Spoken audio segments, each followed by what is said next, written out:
அன்பு நெஞ்சங்களே, இறைவன் நமக்கு தந்த புதிய நாளிலே இறைவனுக்கு நன்றி கூறி இறை வார்த்தையால் நம் வாழ்வை பயனுள்ளதாக மாற்றுவோம். இறைவன் நம் அனைவரை நிறைவாக ஆசீர்வதித்து பாதுகாத்து வழி நடத்துவாராக. இன்றைய நற்செய்தி வாச சிந்தனை, பகைவரை அன்பு செய்து வாழ்வோம். மத்திய நற்செய்தி நூல் பிரிவு 5 இறை சொற்றொடர்கள் 43 முதல் 48 முடிய. இதன் விளக்கம் அறிவோம். பகைவனிடம் அன்பாயிருத்தல். உனக்கு அடுத்திருப்பவர் மீதும் அன்பு உருவாயாக என்ற பகுதி மட்டுமே திருச்சட்டத்தில் உள்ளது.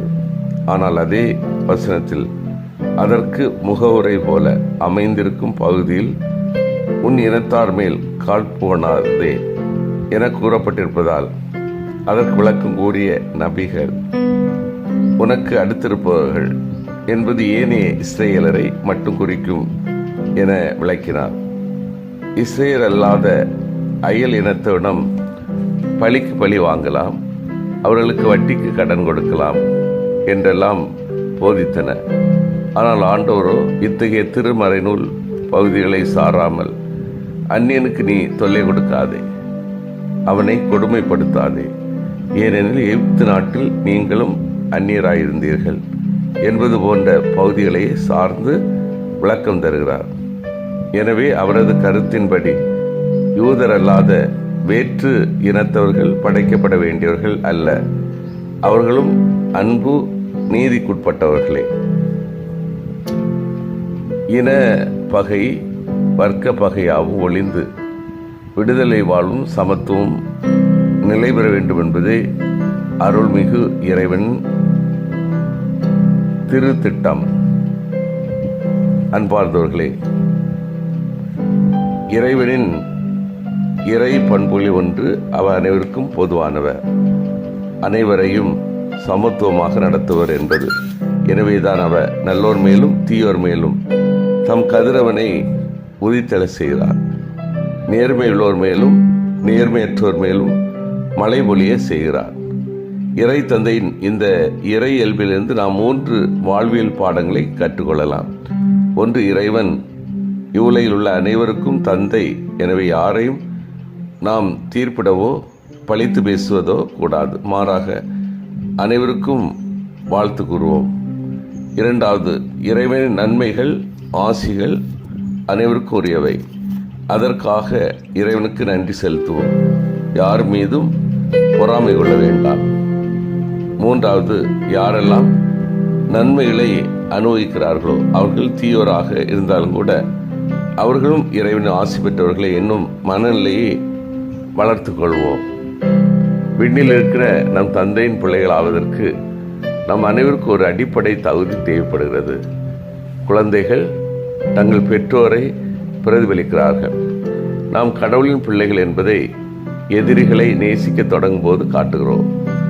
கடவுள் சூரியனை நல்லவர்கள் மீது மட்டுமல்ல தீயவர்கள் மீது உதிக்க செய்கிறார். மழையை நீதிமான்கள் மீது மட்டுமல்ல தீயோர்கள் மீதும் விழச் செய்கிறார். கடவுள் அனைவருக்கும் மீண்டும் மீண்டும் தயவை காட்டுகிறார். நாம் தந்தையாகிய இறைவனை பிரதிபலிக்க வேண்டும். நம் நண்பர்களை மட்டுமல்ல எதிரிகள் உட்பட அனைவரையும் நேசிக்கும் போது நாம் கடவுளின் குழந்தைகள் என்பதை உலகுக்கு காட்டுகிறோம். இதை யோவான் நற்செய்தி 13 அதிகாரத்தில் இயேசு கூறுகிறார். ஒருவர் மற்றவருடைய அன்பு செலுத்துங்கள் என்னும் புதிய கட்டளை நான் உங்களுக்கு கொடுக்கிறேன். நான் உங்களுடைய அன்பு செலுத்திய போல நீங்களும் ஒருவர் மற்றவருடைய அன்பு செலுத்துங்கள். நீங்கள் ஒருவர் மற்றவருக்கு செலுத்தும் அன்பிலிருந்து நீங்கள் என் சீடர்கள் என்பதை எல்லோரும் அறிந்து கொள்வர். எதிரிகளை அன்பு செய்வதற்கான இரண்டாவது காரணம், நாம் வித்தியாசமான வாழ்க்கையை வாழ அழைக்கப்பட்டிருக்கிறோம்.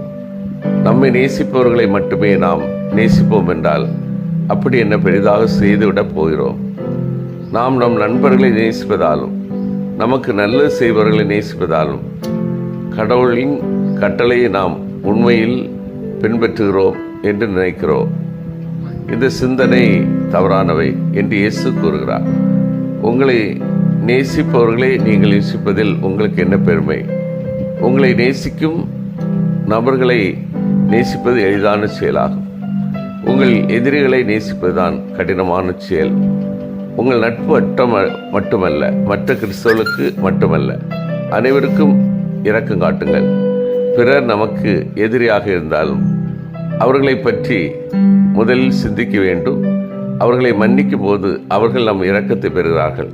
ஏனென்றால் நாம் கடவுளிடமிருந்து அதை பெற்றுள்ளோம். சிந்தித்து தியானித்து செயல்படுவோம். நான் ஏற்றத்தாழ்வு இல்லாமல் அனைவரை அன்பு செய்து வாழ்கின்றேனா? நான் விளிம்பு நிலையில் உள்ளோரையும் தனி கவனம் செலுத்தி தியாகத்தோடு உதவி செய்கின்றேனா? பகைவர்கள் தீயவர்கள் அனைவரின் குறைகளை மன்னித்து ஏற்றுக்கொள்கின்றேனா? மன்றாடுவோமாக. வல்லமை மிக்க இறைவா, நாங்கள் அனைவரும் ஏற்றத்தாழ்வு இல்லாமல் அனைவரை அன்பு செய்து வாழவும், விளிம்பு நிலையில் உள்ள மக்களுக்கு அதிக கவனம் செலுத்தி அவர்களது உயர்வுக்காக உழைக்கவும், பகைவர்கள் தீயவர்கள் அனைவரின் குறைகளை மன்னித்து ஏற்று வாழவும் வரம் தாரும். ஆமேன்.